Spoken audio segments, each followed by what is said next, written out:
안녕하세요, 구독자 여러분. 저는 여러분들 사연을 들으며 늘 생활의 활기를 얻어가고 있는 40대 남성입니다. 이곳에 사연을 올려주시는 많은 분들이 그렇듯이 저도 아이들 키우며 살아가느라 겪는 이런저런 일로 알게 모르게 마음이 쌓이는 일들이 있었거든요. 제 사정상 그런 기분을 여러 곳에 풀어내기가 쉽지 않아서 이 채널을 알게 되기 전까지는 그런 일들을 혼자서 사귀느라 제법 마음고생을 했었습니다. 그런데 이 채널을 접하게 된 후로는 다른 분들 역시 저와 비슷한 일들을 겪으며 그걸 지혜롭게 헤쳐나가시는 걸 알게 되니 마음이 위안이 많이 되고 있어요. 그래서 귀한 사연 들려주시는 여러분들께는 언제나 감사한 마음뿐입니다. 제 사연을 소개하려면 어떻게 저희 아이들이 제게 오게 되었는지를 먼저 설명하는 게 맞는 것 같아요. 저희 아이들인 정우와 서우는 사실 제 친자식이 아니라 제 형의 아이들이에요. 형이 불운한 사고로 갑작스럽게 아이들을 떠나게 되면서 맡아줄 어른 하나 없이 이 험한 세상에 덩그러지 남겨진 어린 남매를 제가 거두게 된 거죠. 저희 형은 사람들이 흔히 말하는 법 없이도 살 사람이었어요. 저와는 띠동갑 차이가 났기에 형제라고 하면 쉽게 떠올리는 투닥거리는 사이가 아닌 제게는 부모 대신이나 마찬가지인 늘 고마운 존재가 바로 저희 형이었습니다. 저희 부모님이 결혼이 이른 편이 아니셨기 때문에 저를 낳으셨을 때는 두 분 모두 50을 바라보는 늦은 나이였습니다. 아무래도 지금도 아이를 늦게 낳으면 아이 부모 또래들과 나이대가 맞지 않아 고생스러울 일이 많죠. 저 때는 더했습니다. 어린 마음에 친구들 부모님들보다 한참은 연세가 많으신 부모님들을 부끄러워했던 때도 있었습니다. 그런 철없는 제 마음을 너른 속으로 이해해주고 부모님이 해주셔야 할 몫까지 마다하지 않고 늘 저를 살뜰히 챙겨주던 사람이 형이었습니다. 지금 생각해보면 그래봤자 형도 아직 어린 나이였을 텐데 어떻게 제게 그렇게 해줄 수 있었는지 고맙고도 미안한 마음뿐이에요. 그렇게 저는 인자하신 부모님과 항상 어린 동생 챙기느라 여념이 없는 다정한 형 밑에서 세상 무서운 줄 모르고 따스하고 안락한 보금자리 안에서 안전하게 자랐죠. 제 어머니께서 돌아가신 건 제가 아직 고등학생일 때였습니다. 어머니께서 유방암으로 돌아가셨을 때는 정말 견디기 힘들 정도로 많이 힘들었어요. 어머니가 돌아가셨을 때가 제가 고3을 앞두고 있는 시기였으니 여러모로 혼란스러운 시기이기도 했죠. 게다가 아직 엄마를 잃기에는 어린 나이이기도 했습니다. 한창 따스한 어머니 손길이 필요했던 시기에 엄마를 잃고 갈피를 잡지 못하던 저는 다시금 꽉 잡아준 건 역시 제 하나뿐인 형이었어요. 준서야, 아직 어린 너한테 어머니가 떠나신 게 얼마나 큰 충격일지 형은 상상도 하지 못하겠지만 그래도 이거 하나만큼은 기억해줬으면 좋겠어. 어머니는 마지막 가실 때까지 너를 가장 걱정하셨어. 아직 대학도 못 보낸 너를 두고 가시면서 네 곁에 오래도록 함께 있어주지 못한 걸 많이 미안해하셨어. 준서야, 형이 부족해서 어머니 빈자리를 다 채워줄 수는 없겠지만 아버지도 나도 항상 모든 일에 너를 우선으로 생각한다는 것만은 꼭 알아줬으면 좋겠다. 어머니는 떠나셨어도 너는 절대로 혼자가 아니야. 어머니를 여인 건 형 역시 마찬가지였죠. 그럼에도 그 슬픔을 사귀며 더 어린 동생을 감싸주던 형이었습니다. 제가 형 입장이라면 형처럼 할 수 있었을지를 생각하면 어떻게 제게 항상 그렇게 어른스러운 모습만 보여줄 수 있었을지 대단하다는 생각밖에 들지를 않아요. 한창 예민한 시기였기에 아버지조차 저한테 어떻게 말을 꺼내야 할지 힘겨워하실 때였습니다. 그 모든 일들을 묵묵히 짊어진 형이 아니었다면 그 시기에 제 방황이 더 길어졌겠죠. 저를 사람 만든 사람이 형이라고 해도 결코 과언이 아닐 겁니다. 다행히도 항상 저를 다정하게 보살펴주던 형의 말을 믿었기에 저는 슬픔 속에서도 다시 제 갈 길을 찾아 성실하게 수험 생활을 했습니다. 덕분에 평소 가고 싶어 하던 대학교에 무난하게 합격할 수 있었고, 비로소 대학생이 되어 한 발짝 어른에 더욱 가까워질 수 있었죠. 제가 진학한 학교는 서울 도심 안에 위치해 있었고, 본가는 경기도 외곽이었기에 통학하기에는 좀 부담스러웠어요. 형도 서울에 직장이 위치해 있었지만 그동안은 제가 걱정되어서였는지 본가에서 그 먼 곳까지 출퇴근을 했었습니다. 입학하고 두어 달 정도 제가 학교를 다녀보니 형이 저 때문에 그동안 얼마나 고생을 했는지 실감하지 않을 수가 없더라고요. 저야 새내기 대학생이었으니 학교도 일찍 마치고 공강도 많아서 그나마 나았지만 하루 꼬박 일하고 아침 저녁으로 출퇴근했을 형의 노고를 생각하니 눈앞이 아찔할 지경이었습니다. 새삼 형이 저 때문에 그동안 제가 알게 모르게 얼마나 많은 것들을 희생했을까 싶어 고마우면서도 송구스러운 마음이었어요. 자취 얘기를 아버지께 먼저 꺼낸 건 저였습니다. 저도 저였지만 저러다 진짜 형 몸 다 축날까 걱정을 안 할 수가 없었거든요. 형 성정에 저희 둘 다 한꺼번에 나가고 혼자 남겨주실 아버지가 걱정돼서 제일 먼저 말 꺼낼 리가 없다는 것도 잘 알고 있었습니다. 그래, 내가 너희 형 진작 독립을 하는 게 어떨까 말을 꺼냈었는데 그때는 아직 너희 엄마 떠난 지도 얼마 안 되던 때여서 거절을 하더구나. 나도 나지만 아직 어린 네 걱정도 많이 됐을 테고. 새끼들 다 컸는데 아비가 돼서 도움은 못 줄 망정 내 품에 끼고만 사는 것도 할 짓이 아니지. 아빠가 준비해 줄 테니 걱정 말고 있어. 제가 이야기 꺼내기 전에 아버지도 생각이 많으셨더라고요. 그러고 한 달도 안 돼서 제 학교와 형 직장 딱 가운데 위치한 곳에 집을 얻어주신 걸 보면 그동안 아버지가 저희한테 얘기하기 전부터 이것저것 알아보셨던 것 같았습니다. 자식에 대한 애정을 표현하시는 데는 서투르셨지만 마음만큼은 항상 저희들에 대한 사랑이 가득하셨던 아버지다우셨어요. 그렇게 저는 형과 단둘이서 첫 자취 생활을 시작하게 되었습니다. 이제 갓 대학 들어간 파릇파릇한 새내기인데 30 넘은 늑다리 형이랑 같이 살아서 답답해서 어떡하나 우리 준서. 그러게, 이런 새파란 동생이 놀아주는 거 감사하게 여겨. 농담 삼아 형한테 그렇게 말하기는 했지만 형이 곁에 있어줘서 얼마나 마음이 든든했는지 모릅니다. 게다가 이제 어른이 되었다고 가끔 형과 맥주 한 잔 기울이기는 하는 그 시간이 얼마나 좋았는지 몰라요.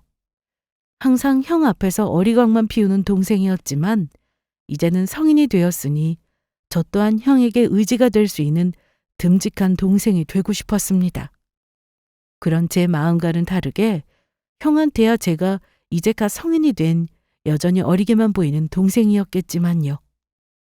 그동안 직장이며 긴 출퇴근 시간이며 저와 아버지를 챙기느라 시간 여유라고는 없던 형도 자취를 시작한 이후로는 숨을 좀 돌리게 된 것 같았습니다. 형도 한창 좋은 시절 가족들 뒷바라지 한다고 가족에게만 쏟은 것 같아 미안하던 차에 이제야 여유가 생긴 것 같아 내심 기뻤어요. 형, 이제 여유도 좀 생겼겠다. 형도 연애 좀 해. 남들 장가갈 나이 다 되도록 집에 데려오는 사람 하나 없고 아버지 은근히 기다리시는 거 알아? 요게 이제 좀 컸다고 형한테 잔소리도 다 할 줄 알고 때 되면 어련히 안 갈까 봐 별 걱정을 다 한다. 대수롭지 않게 대답하는 형이었지만 속으로는 정말로 걱정이 되기 시작했어요. 형이 나이가 적은 것도 아닌데 그동안 아예 만나는 사람이 없는 건 아닐 거라고 생각하긴 했지만 한 번도 애인 있던 티를 낸 적이 없는 형이었으니까요. 저와 워낙 나이 차이가 있다 보니 제 앞에서 더 티를 안 낸 건지는 모르겠지만 늘 자기 자신보다 가족이 먼저인 형이다 보니 혹여 이런 부분까지 억누르고 사는 건 아닌가 노파심이 들지 않을 수 없었거든요. 부모님과 저한테도 이렇게 다정하고 상냥한 형인데 좋아하는 사람이 생기면 오죽이나 잘해주겠어요?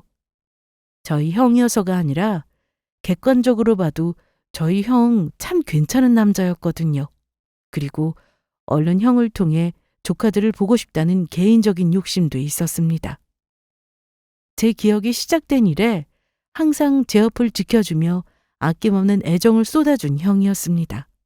비록 형에게 저는 늘 돌봐주어야 할 어리고 약한 동생이었겠지만 그런 형에게 받은 사랑만큼 조카들에게 꼭 돌려주고 싶었습니다. 조카가 생기기만 한다면 품에 얼싸안고 다닐 자신이 있었어요. 그런 제 바람과 다르게 제가 군에 입대할 때까지도 형에게 별다른 좋은 소식은 들리지 않았습니다. 멀쩡하게 생겨서 애인 하나 못 만든다고 타박하는 저에게 까분다며 꿀밥을 먹이면서도 다른 얘기 없이 허허 웃기만 하는 형에게 얼른 짝이 생기기를 바랐지요. 저 입대할 때 같이 지내던 집도 정리를 하고 형은 회사 근처에 작은 자취방을 새로 구했어요. 어차피 휴가 때야 아버지 뵈러 본가로 곧장 갔으니 둘이 살 때처럼 넓은 공간이 필요한 것도 아니었고 형도 직장에서 집이 더 가까워졌으니 차라리 잘 됐다 싶었습니다. 그리고 한참 어린 동생이랑 살 때보다야 형 혼자 살면 이성을 만나는 것도 더 자유로울 테니 이참에 형한테도 좋은 소식 좀 생겼으면 했죠. 제대하고 나서는 저도 마음 맞는 친구와 함께 자취를 시작하게 되었기에 더 이상 형과 단둘이 살게 되는 일은 없었습니다. 그때는 저도 슬슬 20대 중반으로 들어서며 스스로는 제법 머리가 굵었다고 생각했기에 이런 식으로 독립을 하는 게 당연하다고 생각하기도 했어요. 후에 형이 그렇게 생각지도 못하게 갑작스럽게 저희 곁을 떠나가게 될 줄 알았더라면 때를 써서라도 형 곁에 좀 더 붙어 있을 걸 얼마나 후회를 했는지 모릅니다. 형도 말로는 시커먼 사내 녀석이랑 같이 안 사니 속이 시원하다고는 했지만 품 안의 아이처럼 생각하던 제가 제법 어른 티를 내기 시작한 걸 내심 서운해한다는 걸 알고 있었습니다. 복학하고 졸업과 취업을 동시에 준비하느라 바쁜 나날을 보낼 무렵 드디어 형에게서 바라마지 않던 반가운 소식이 들려왔습니다. 바로 결혼할 형수님을 소개해주겠다는 말이었죠. 어쩌다 한 번씩 형 자취방에 들를 때마다 은근슬쩍 여자의 흔적을 느끼면서도 형이 민망할까봐 모른 척 먼저 얘기를 꺼내길 기다린 저로서는 희소식이 아닐 수 없었습니다. 이제 형에게도 봄날이 찾아오는구나 싶었습니다.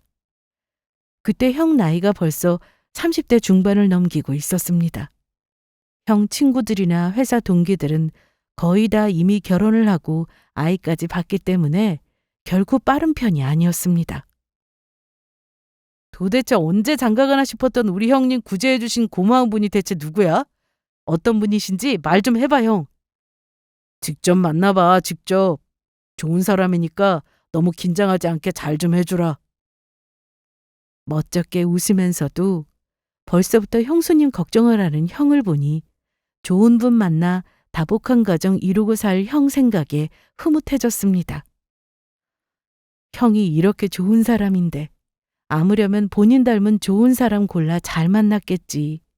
그때만 해도 형수 될 사람에 대해 의심조차 하지 않았어요. 그렇게 처음 만난 형수님은 조용하고 차분해 보이는, 한마디로 부모님들께서 참하다고 생각하시고 마음에 들어 하실 만한 인상이었습니다. 제 앞에 나란히 앉은 두 사람이 참 잘 어울려서 기분이 좋기도 했지만 항상 장가가라고 형에게 그렇게 잔소리를 했으면서도 막상 누군가의 짝으로 옆에 앉아있는 형 모습이 낯설어서 조금 이상한 기분이 들기도 했어요. 어찌되었든 저 두 사람이 앞으로도 잘 지내주어서 부디 형이 행복하게 살기만을 바라고 또 바랐습니다. 두 분 모두 결혼하기 이른 나이가 아니었기 때문에 결혼 이야기가 나오자마자 무서운 속도로 일이 진행되었습니다.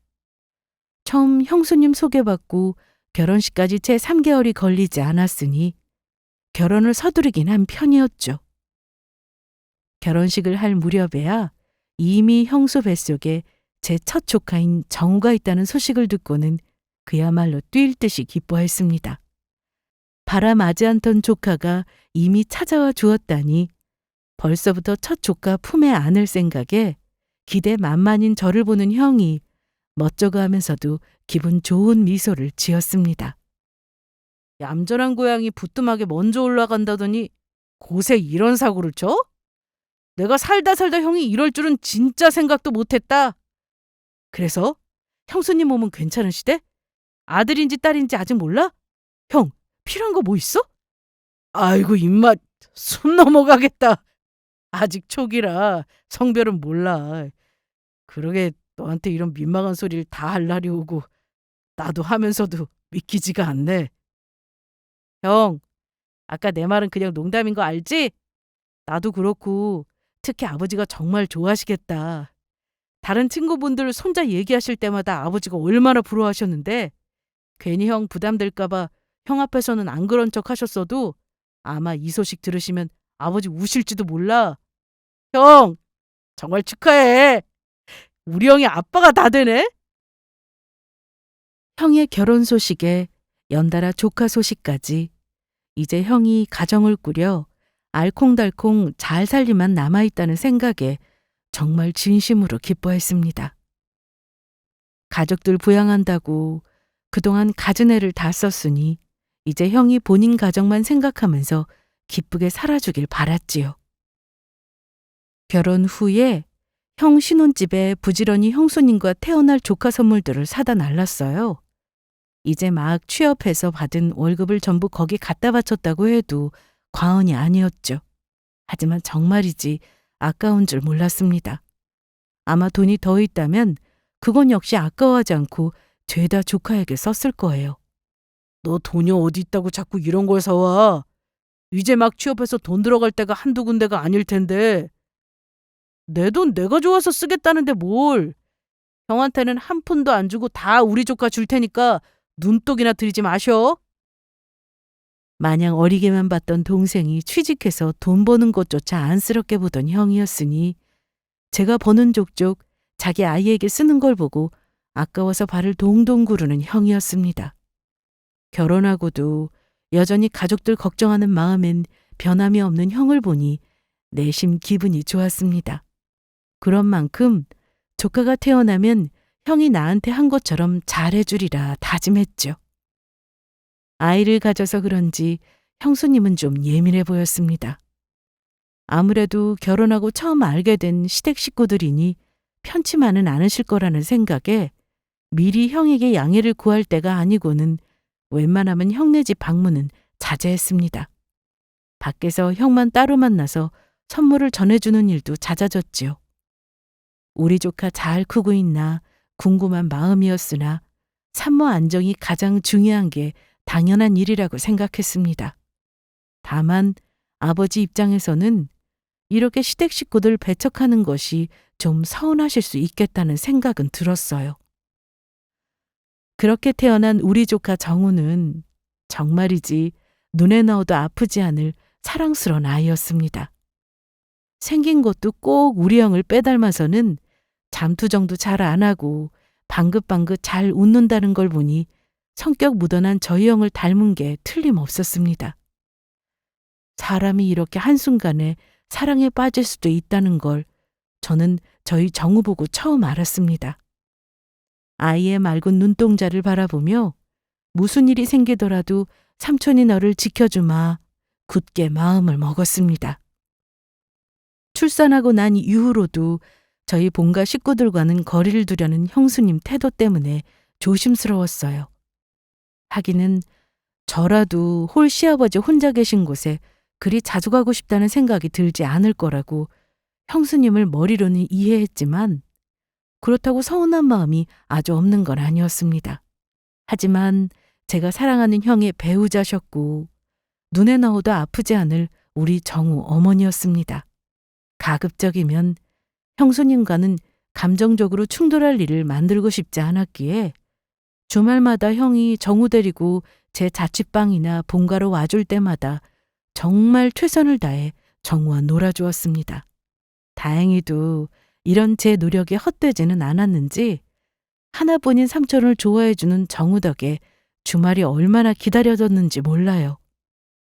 형수님은 결혼과 동시에 출산을 준비하기 시작하면서 직장을 정리하셨기 때문에 형 혼자 외벌이를 하고 있었습니다. 주중에는 형수님과 돌보미 분이 함께 육아를 하셨기 때문에 주말에라도 편히 쉬게 해주겠다고 형이 매번 정우를 데리고 본가나 제 집으로 나와 있었죠. 저야 그 핑계로 정우 얼굴 한 번 더 볼 수 있으니 좋았지만 주중에는 회사 출근에 일한다고 바쁘고 주말에는 아이 육아 전담하는 형의 얼굴이 날이 갈수록 수척해지는 건 걱정이었습니다. 형 성정에 평일이라고는 육아에 손 놓을 리가 없으니 퇴근하고도 제대로 된 휴식이라고는 없었겠죠. 조카가 예뻐서이기도 했지만 저희 집에 와 있는 시간 동안은 잠시나마 형이 마음 놓고 쉬기를 바라는 마음에 정우와 더 몸으로 놀아주기도 했습니다.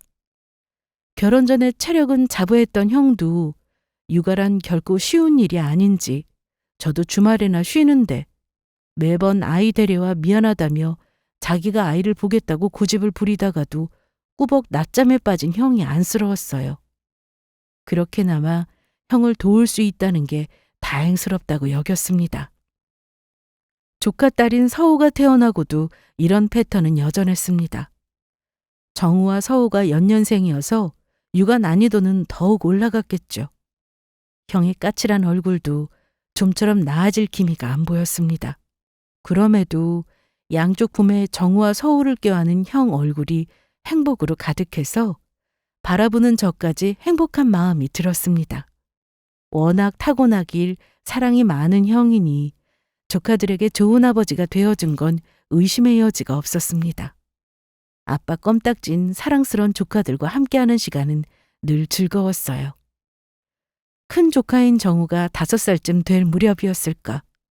평소와는 다르게 형이 아이들만 맡기고 볼 일이 있다며 불이 나게 집을 나서는 일이 잦아졌습니다.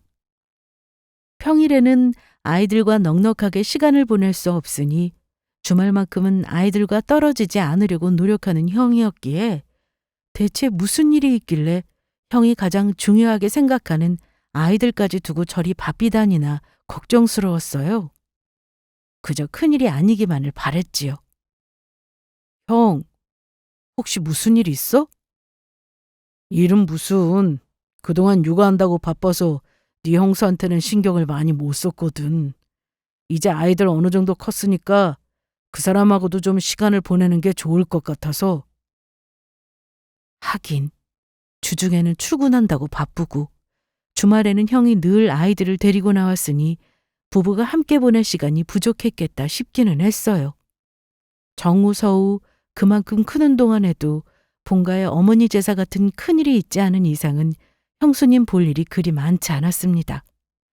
노골적으로 시댁 출입을 달가워하지 않은 형수님이었지만 그래도 우리 정우, 서우 낳아주신 것만으로도 감사한 분이었기에 별로 불만은 없었어요. 하지만 같이 사는 형이랑은 정말 다복한 가정 이뤄주셨으면 하는 바람이었기에 흔쾌히 두 사람 데이트 시간 벌어주는데 협조하기로 했죠. 그러다 아이들에게 듣게 된 말은 정말 뜻밖이었습니다. 정우가 5살, 서우가 4살이니 두 녀석 모두 쫑알쫑알 제법 말을 잘하게 되었습니다. 아이들이 말이 늘었다는 건 그만큼 두 녀석이 말다툼할 일이 늘었다는 뜻이기도 하죠. 좋아하는 장난감을 자기가 먼저 갖고 놀겠다고 투닥거리는 녀석들을 뜯어말리는데 서우가 대뜸 이러는 겁니다. 오빠랑은 말이 안 통해. 벽창호가 따로 없어. 아이한테서 나올 만한 말은 아니었기에 순간 그런 아이 모습이 우스워서 피식 웃음이 터졌어요. 서우야, 그런 말은 어디서 배웠어? 엄마가 아빠한테 맨날 그랬어. 아무래도 제 부모들 싸우는 말을 듣고 배운 모양이었습니다. 그러면서도 속으로 의아했어요. 아무리 부부간에 싸울 일이 있더라도 형이 아이들 듣는 데서 형수님과 다툴 사람이 아니었으니까요. 그래서 슬쩍 아이들에게 물었죠. 정우야, 서우야, 엄마 아빠가 정우 서우 앞에서 그런 말을 자주 하셔? 아니, 아빠는 소곤소곤 하는데 엄마만 막 소리 질러. 서우 앞에서도 소리 질러서 아빠가 엄마 방으로 데려갔어. 아무래도 둘이 갈등이 있긴 있는 모양이었습니다. 저희 형 성격에 안 좋은 일이 있더라도 아이들 앞에서는 티를 내지 않으려고 했겠으나 형수님은 그렇지 않았던 것 같아요. 최근 아이들만 두고 불이 나게 집을 나서던 형 모습도 그렇고 아이들로부터 들은 이야기도 그렇고 부부 문제에는 끼어드는 게 아니라는 걸 알면서도 걱정이 되지 않을 수가 없었습니다. 그래서 간만에 저희 집이 아니라 조금 떨어진 본가에 아이들을 맡기게 되었습니다. 미리 형에게 말해서 오랜만에 형제끼리 맥주나 한잔하자며 형을 불러냈어요. 여전히 제게 따스한 미소를 지으면서도 그간 마음고생이 이만저만이 아니었는지 눈에 띄게 얼굴이 수척해진 형 모습에 가슴이 아팠습니다. 처음에는 제 걱정스런 기색에도 쉽사리 입을 열지 않던 형이 맥주에 소주까지 형 평소 주량보다 과하게 술을 들이킨다 싶더니 이내 흐트러진 모습으로 결국 속내를 털어놓았습니다. 준서야, 형 어떡하냐? 술에 취한 형 입에서 나온 말은 그동안 저로서는 상상조차 할 수 없었던 일들의 연속이었습니다. 네 형수한테 남자가 있더라. 이게 무슨 소린가 싶었습니다. 남자라뇨? 내내 집에서 살림만 하는 사람이 어디에서 누굴 만난다는 겁니까? 평일에야 집에 붙어 사는 걸 뻔히 아니 남은 건 주말 시간뿐이었습니다. 제 남편이 평일에 애 보느라 고생한다고 비워준 시간을 그러니까 제 남편 기만하는 데 썼다 이 말입니까? 대강의 상황이 파악되자마자 괘씸한 형수에게 부하가 치밀어서 어쩔 줄을 모르겠더라고요. 그런 저를 보는 형의 표정이 참담함으로 일그러지는 걸 보면서 그동안 형 혼자 저걸 누구한테 말도 못하고 혼자서 얼마나 끙끙 앓았을지 보지 않고도 보는 것만 같아 속이 타들어가는 것 같았습니다. 우리 형, 제 형이라서가 아니라 객관적으로 정말 좋은 사람이에요. 오죽하면 자기 과로하는 건 생각지도 않고 자기 부인 위한답시고 주말까지 죄다 반납하고 전담해서 아이들을 봐줬겠습니까? 단언컨대 결혼 이후로 단 하루도 자기 생각만 하면서 편히 쉬어본 적 없는 형이었어요. 그런 형에게 어떻게 그런 짓을 할 수가 있습니까? 나라고 어떻게 아무렇지 않을 수가 있겠어. 하지만 우리 정우서우 엄마잖아. 차라리 나랑 갈라서고 그 남자한테 간다고 하면 몰라도 그 사람이 이혼 생각이 없다는데 나도 우리 애들한테 가정은 지켜주고 싶어. 이 뻔뻔한 그런 짓을 저질러 놓고 이혼은 못하겠대? 상대 남자가 학교 동기인 것 같더라고. 그쪽도 가정이 있는 모양인지 처음부터 나랑 갈라설 작정으로 만난 건 아니었나 봐. 그러든지 말든지 그 형수라는 여자가 더러운 짓거리를 했다는 건 변함없는 사실이잖아요.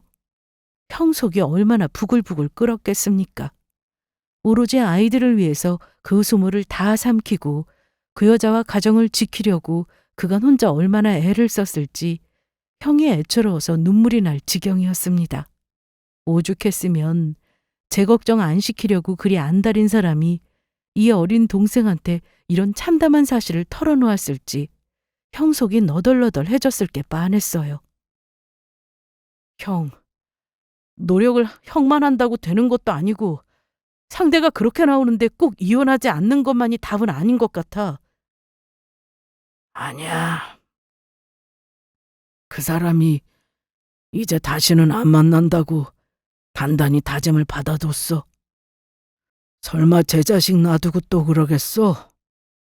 그래도 한 번은 그 사람 믿고 다시 잘해보고 싶어. 그러니 당분간 형 좀 도와주라, 준서야. 형이 못나서 이런 부탁까지 하고 정말 미안해. 도대체 형이 잘못한 게 뭐가 있다고 저한테 사과를 합니까? 당장이라도 형 집으로 달려가 그 여자를 끌어내고 싶은 심정이었지만 형이 저렇게 나오는데 제가 뭘 할 수 있겠어요? 게다가 우리 조카 정우 서우도 아직 어렸습니다. 고등학생이 되어도 엄마의 부재를 이겨내기 쉽지 않았는데 아직 초등학교도 입학하지 않은 아이들이었어요. 결국 답답한 마음에도 더는 형을 설득하지 못하고 형 부탁을 들어줄 수밖에 없었습니다. 그러고 한동안 주말 동안 형은 저한테 아이를 맡기고 어떻게든 금강곳을 이어붙여 보겠다고 무던히도 애를 썼습니다. 차마 아버지한테는 이런 속사정을 이야기할 수 없으니 매주 조카들은 저희 집으로 왔죠. 그러고도 좀처럼 사이를 회복하는 것이 쉽지가 않은 모양인지 형 얼굴에서 그늘이 가실 줄 몰라 형수에 대한 제 원망은 날이 갈수록 커져만 갔습니다. 저런 남편을 두고 이리 귀하고 사랑스러운 아이들을 두고 사람이면 어떻게 그런 짓을 합니까? 먼저 외도를 저지르고도 이혼을 요구했더라면 그건 그것대로 괘씸했겠지만 그런 더러운 짓거리를 저지르고도 이혼할 생각이 없는 거면 자기가 더 형한테 잘해야 하는 걸 아니에요? 형 비위를 맞춰도 모자를 판에 여전히 삐걱대는 형 부부 모습을 볼 때면 속이 부글부글 끓었습니다. 간혹 집안일로 드물게 형수 얼굴을 보게 되어도 제 입장에서는 형수가 외도하는 걸 아는 티를 낼 수도 없으니 대놓고 배척할 수도 없고 그렇다고 전처럼 제가 먼저 살갑게는 도저히 못하겠으니 제 입장도 쉽지만은 않았습니다. 그러던 어느 날 결국 그 일이 터지고야 말았습니다. 근무 시간 중에 워낙 바쁠 시기라 정신없이 업무를 처리하고 있는데 모르는 번호로 전화가 한 통 왔습니다. 바빠서 어느 번호인지 제대로 확인할 겨를도 없이 전화를 받았더니 낯선 목소리가 들려왔어요. 이영서 씨 보호자 되십니까? 이영서 씨가 교통사고를 당하셔서 저희 병원 응급실로 이송되셨는데 부인께서 통화가 안 되셔서요. 그야말로 청천벽력 같은 소식이었습니다. 어떻게 회사를 빠져나왔는지 제대로 기억도 나지 않아요. 병원에 도착했을 때 맞닥뜨린 형의 모습은 온몸이 피투성이가 되어 형체도 알아보기 힘들었습니다. 일이 어떻게 진행되는지 머리로 이해하기도 전에 수술 동의서에 사인을 하고 형이 수술실로 들어가는 내내 제정신이 아니었습니다. 형이 수술을 받으러 들어가고도 직전에 피투성이가 된 형 손을 잡아주었던 온기가 남아있던 것만이 그 참담한 현실을 실감하게 만들었습니다. 수술이 시작되고도 좋게 두어 시간은 흐른 후에 형수가 헐레벌떡 뛰어들어오는 게 보였습니다. 형수 얼굴을 보자마자 주체할 수 없는 화가 들끓어 올랐습니다. 도대체 어디서 뭘 하다가 이제 나타나요? 성난 제 외침에 흠칫한 형수가 구석에서 제 눈도 마주치지 않고 서 있었습니다. 그렇게 또 시간이 멈춘 듯한 끔찍한 시간이 더디게 흘러갔어요. 이윽고 수술을 집도했던 의사가 수술실 밖으로 나왔습니다. 선생님, 저 형 괜찮습니까? 이영서 씨 수술 중 사망하셨습니다. 그 소리에 뒤에서 있던 형수가 털썩 주저앉았습니다.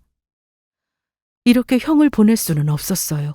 저는 의사 선생님 수술복 자락을 부여잡고 애원했습니다. 안 돼요, 선생님. 저희 형 이대로 보낼 수는 없어요. 제발 살려주세요. 하지만 아무리 의사라고 이미 떠난 사람을 무슨 수로 붙잡을 수 있었겠어요? 그렇게 제게는 세상 그 누구보다 소중했던, 가장 의지했던, 사랑했던 형은 그렇게 하루아침에 세상을 떠나고 말았습니다. 갑작스레 형을 잃은 슬픔을 이루 말로 표현할 수 없었으나 그렇다고 마냥 정신을 놓고 있을 수는 없었습니다. 아버지는 형의 비보를 접하자마자 그대로 졸도하고 마셨습니다. 아직 어린 조카들은 죽음이라는 개념조차 모를 나이였고요. 그렇다고 형이 마지막 숨을 거두는 순간까지 가슴 아프게 만들었던 그 형수라는 여자에게 마지막 형 가는 길을 맡길 생각은 추호도 없었습니다. 할 수만 있다면 형이 아니라 그 괘씸한 여자를 대신 보내고 싶은 심정이었어요.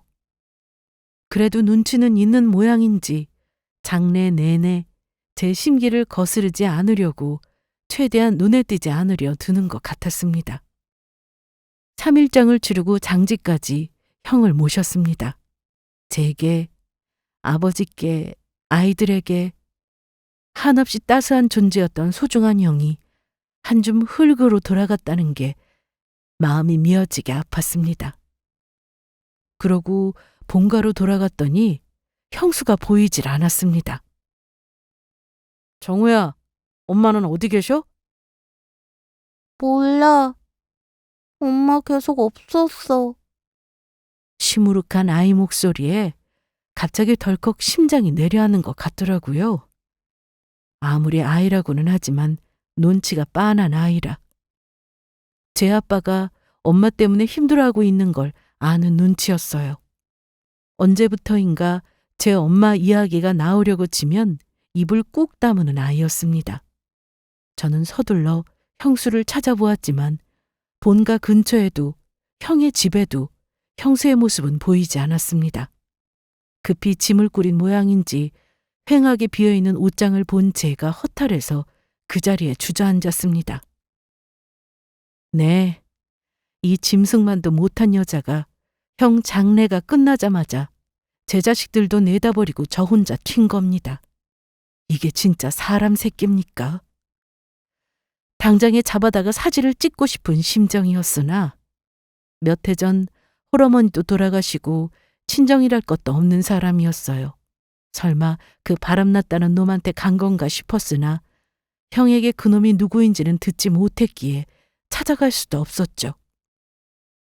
아빠도 갑작스레 떠나고 엄마라는 인간은 기다렸다는 듯 집을 나갔는데 아이들은 당연히 제가 책임져야겠다고 마음먹었습니다. 차라리 잘 됐다 싶었습니다. 그런 인간한테 제 귀한 조카를 맡기고 불안에 떠느니 다소 부족한 삼촌이라 할지라도 제 손으로 직접 아이들을 돌보고 싶었습니다. 물론 결혼 안 한 총각으로서 하기 힘든 결정이라는 건 알았지만 제게 그 아이들은 사랑하는 조카일 뿐만 아니라 먼저 간 형이 남겨준 선물 같은 존재였습니다. 비록 형은 그리 아프게 떠나갔지만 형이 제게 해줬던 것처럼 사랑으로 이 아이들을 보듬어야겠다고 결심했죠. 그러고 수년을 아이들과 함께 살아갔습니다. 처음에 제 엄마가 떠났다는 사실을 알고 성우는 여러 번 엄마를 찾았지만 큰아이인 정우는 제 엄마를 찾지도 않더라고요. 그 어린 마음에도 제 엄마가 자기를 버렸다는 걸 알아버린 것 같아 가슴이 너무나 아팠습니다. 그럴수록 어두운 생각에 빠지지 않게 하려고 더욱 살뜰히 아이들을 보살폈죠. 아버지께서는 아들이 그리 비명에 가버리자마자 제 자식까지 내팽개치고 제 살 길 찾아가 버린 며느리에 대해 두 번 다시 입에 올리지 않으셨어요. 비록 말은 하지 않으셨지만 부모로서 그 심정이 얼마나 참담하셨을지 생각만 해도 눈물이 앞을 가립니다. 더욱 기가 차는 건 그 여자 그리 사라지고 난 뒤 얼마 되지 않아 한바탕 난리가 났었다는 겁니다. 그동안 형 몰래 도대체 무슨 짓거리를 하고 다녔던 건지 그 여자한테 사기를 당했다며 돈 물어내라고 성난 피해자들이 형 집을 뒤집어 엎고 난리도 아니었거든요. 뒤늦게 제가 형의 부고를 알리고 그 뻔뻔한 여자가 자식까지 버리고 야반도주했다는 소식을 전하자 그 자리에 퍼질러 앉아 울고 불고 다들 난리도 아니었습니다. 어떻게 우리 형같이 좋은 사람에게 저런 악기 같은 여자가 들러붙었는지 죽어서도 감히 우리 앞에 나타나지 않기를 바랐습니다. 형이 떠나고 난 뒤 급격히 쇠약해지신 아버지께서 저도 모르게 재산 정리를 하셨다는 걸 안 것도 아이들과 생활한 지 5년 가까이 되어 이제 저희 네 식구 함께 사는 게 당연하게 받아들여졌을 무렵이었습니다. 도저히 아버지를 본가에 혼자 둘 수가 없어서 제 직장 근처에 집을 새로 얻어 아버지와 조카들까지 네 식구가 다 함께 살기 시작했거든요. 소문이라는 게 워낙 걷잡을 수가 없는 노릇이다 보니 원래 아이들 다니던 학교에서 형의 사고와 형수의 가출에 대한 소문이 쫙 퍼져 있었습니다. 아이들이 말로 생채기 입길 바라지 않았던 제가 서둘러 아이들 학교도 전학시켰어요. 행여나 형수라는 여자가 찾아와 아이들에게 계짓거리라도 할까 싶은 노파심도 있었고요. 다행히 제 아버지 성정을 닮아 다정하고 사력 있게 자라준 아이들 덕분에 형을 잃은 슬픔을 조금씩 치유할 수 있었습니다. 내가 그나마 기력이 있을 때 정리하는 게 맞는 것 같아 재산 정리를 했다. 대단하게 가진 거야 없지만 내가 떠나고 너 혼자 처리하려면 애를 먹었을 게야. 그런 약한 말씀 마시고 저희 곁에 조금이라도 더 오래 머물러 주세요. 아버지 말 맞다나 저 혼자 어떻게 살라고요? 네가 네 조카들까지 건사한다고 고생이 많은 거 안다. 네 형 잃고 부모가 돼서 너한테 의지가 되어줘야 했는데 오히려 너한테 짐만 된 것 같아 미안하구나. 제 아비 잃고 믿을 건 너뿐인 저 아이들 마음이 쓰여서 아이들 앞으로도 작게나마 조금씩 남겨두었다. 이런 걸 알면 그 괘씸한 것이 어떻게든 빼앗으려 들었을 테니 차라리 사라진 게 잘 되었다 싶구나. 아버지께서 형이 떠난 이후로 형수에 대해 언급하신 건 그게 처음이었습니다. 자식을 그렇게 보낸 것만으로도 천추의 한이 되셨을 텐데 그런 인간 같지도 않은 며느리라니 얼마나 분하셨겠어요. 그렇게 재산 정리를 한 후로는 본인 할 몫을 다했다고 생각하셨던 건지 건강이 급격히 나빠지신 아버지를 결국 요양병원에 모실 수밖에 없었어요. 주말마다 아이들과 함께 아버지가 계신 요양병원을 찾아 시간을 보낼 때마다 비로소 마음의 평안을 찾으셨는지 조금은 홀가분해 보이는 아버지를 뵐 때마다 저희에게 주어진 시간이 얼마 남지 않은 것을 실감했습니다. 그 끔찍한 여자가 다시금 저희 가족 앞에 나타난 것은 형의 오주기를 지낸 지 얼마 되지 않았을 때였습니다. 도대체 어디서 저희 아버지가 재산 정리를 했다는 소리를 주워 들었는지는 몰라도 분명 아이들 몫으로 남겨진 재산이 있다는 걸 알고 온 거였습니다. 퇴근에 돌아온 제 앞에 떡하니 서 있던 그 여자 눈이 탐욕으로 번들거렸으니까요. 아이들 학원 간다고 늦게 들어와서 망정이지 만약 저보다 아이들이 집에 먼저 도착했더라면 어떻게 되었을지 싶어 뒷목이 쭈뼛해졌습니다. 여전히 제 자식 생각이라고는 눈꼽만큼도 안 하는 여자였습니다. 그런 여자를 감히 제 집 안에 들일 수는 없었죠. 남편 보내고 남겨진 애들 다 팽개치고 갈 때는 언제고 여기가 어디라고 나타납니까? 당장 꺼져요! 나 그래도 그 사람이랑 5년 넘게 같이 살았어요. 도련님이 키우는 그 애들 다 엄연히 제 애들이고요. 내가 저것들 어미인데 당연히 나한테도 권리 있죠. 뭐 이런 정신 나간 여자가 다 있습니까? 제 자식 키워준 감사 인사까지야 바라지도 않았지만 키우지도 않은 자식들 밑으로 되어 있는 재산에 자기가 권리가 어디 있다고요. 그것도 형 떠나보내고 가슴앓이 하던 저희 아버지 재산을요. 나라고 그 사람이랑 같이 사는 게 어디 쉬웠는 줄 알아요?